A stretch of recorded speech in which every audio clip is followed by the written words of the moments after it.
Hello दोस्तों, कैसे हो। मैं हूं डॉक्टर राहुल चवड़ा, फिर से आकर नए वीडियो के साथ। दोस्तों, आज का जो वीडियो है, टॉपिक है म्यूकोरमाइकोसिस। दोस्तों, आप सोच रहे होंगे कि हाँ, मैंने ये वर्ड कहीं पे सुना है। जी बिल्कुल, आपने सही सुना है। पोस्ट कोविड पेशेंट में ये म्यूकोरमाइकोसिस की बीमारी अभी लगातार होती जा रही है। तो लोगों को ये भ्रम हो रहा है कि ये बीमारी अभी कोविड पेशेंट को होने के बाद हो रही है। तो ये बिल्कुल गलत बात है दोस्तों। ये म्यूकोरमाइकोसिस पहले से है बीमारी और ये रेयर है। तो मैं आपको इस वीडियो के अंदर पूरी डिटेल बताऊंगा। आप वीडियो को स्किप ना करते हुए पूरा ध्यान से देखिएगा तो आपको पूरा समझ में आ जाएगा। ठीक है दोस्तों, चलो तो बिना टाइम गवाए लेट्स गेट स्टार्टेड। तो दोस्तों, म्यूकोरमाइकोसिस, तो नाम में ही माइकोसिस लगता है, मतलब आप समझ सकते हैं कि ये फंगस से होने वाली डिजीज़ है। समझ रहे हो, इसको बोलते हैं म्यूकोरमाइकोसिस। इसको ब्लैक फंगस डिजीज़ भी बोलते हैं।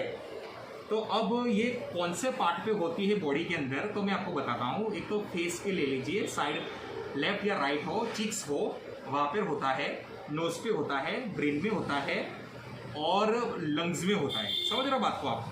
तो यहाँ पर होती है और उसका जो ओरिजिन है वो मुंह और नाक है, या फिर कटी त्वचा के जरिए वो फैल सकता है, अंदर एंट्री कर सकता है।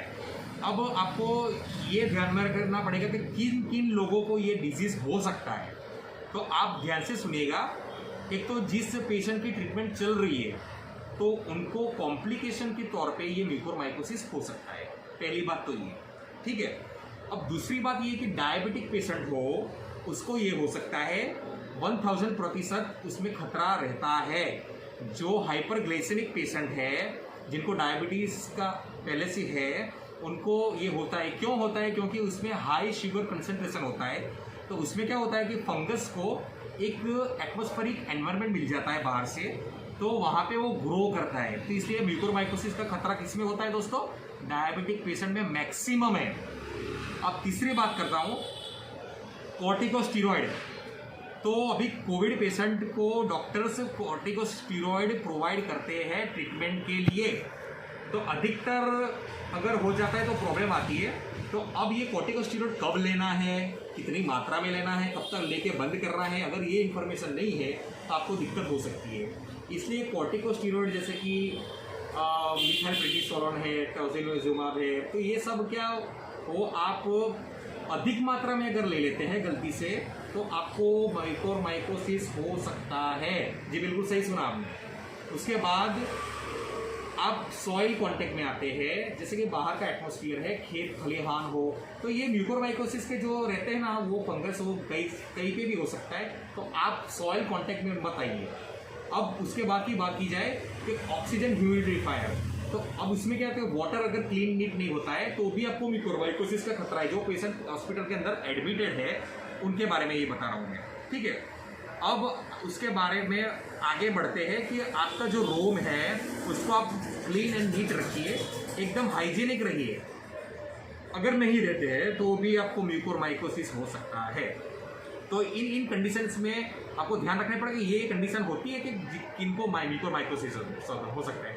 अब जानते हैं दोस्तों सिम्टम्स के बारे में। सिम्टम्स शुरू करते हैं कि आपके जो फेस है, लेफ्ट या राइट हो, यहाँ पे आपको जबड़े में दर्द होना, मतलब लपक के इतना पेन होता है, या फिर सूजन भी आ सकती है, ठीक है। तो ये हो रहा है कि नहीं, आप चेक कर लीजिए।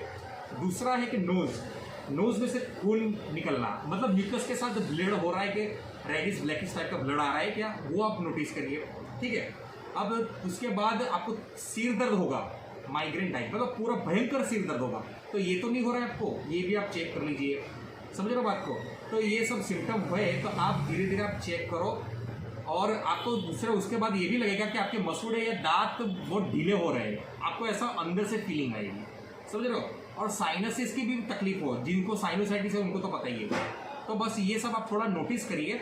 अगर इसमें से कोई सा भी, या फिर और एक सिम्टम है जो बहुत ही प्रोमिनेंट है, वो है साइड अपना जो फेस है वहाँ पे ब्लैक कलर के डार्क स्पॉट हो जाते हैं। समझ रहे हो। उसमें क्या दिन ब दिन वो बढ़ोतरी होती है, ग्रो करता है और इचिंग भी आती है। अगर ये इन सब सिम्टम्स आपको अगर मिल रहे हैं कहीं पे भी, तो बिना झिझक के आपके नज़दीकी डॉक्टर के पास जाइए और कंसल्ट कर सकते हैं। आप फैमिली डॉक्टर से भी मिल सकते हैं। तो अब हम ये बात करेंगे कि इतना सब कुछ तो आपने जान लिया, ठीक है दोस्तों। तो अब ये क्या होता है दोस्तों कि कहाँ से आता है। मैंने बताया कि मुंह, नाक और कटी हुई त्वचा से ये एंट्री करता है शरीर में। कहाँ पे होता है मैंने बता दिया, लीवर में होता है, ब्रेन में होता है, नोज में होता है, फेस पे होता है, समझ रहे हो, यहाँ पर हो जाता है ये। अब मैं आपको एक ताजुब की बात बताता हूँ, मैं गुजरात से बिलोंग करता हूँ, तो एक हमारे मेगा सिटी है गुजरात का अहमदाबाद, तो वहाँ पर 110 पेशेंट को अभी सिविल अस्पताल के अंदर भर्ती किया गया है म्यूकोरमाइकोसिस। अब इसकी ट्रीटमेंट के तौर पे एम्फोटेरिसिन बी इंजेक्शन अवेलेबल है। तो दोस्तों डरने की तो कोई बात ही नहीं है, आप ये इंजेक्शन लगवा ले, कुछ भी करे, समझ रहे हो बात को, तो आपकी ये ट्रीटमेंट आपकी पूर्ण हो जाएगी, पर ये इंजेक्शन आपको लगवाना पड़ेगा जल्दी से जल्दी। तो मैंने आपको पूरा डिटेल बता दिया दोस्तों, आई होप आपको समझ में आ चुका। डरने वाली कोई बात नहीं, सभी डिजीज़ के कुछ ना कुछ तो होता ही है ट्रीटमेंट के तौर पे, तो आपको ये मिल जाएगा।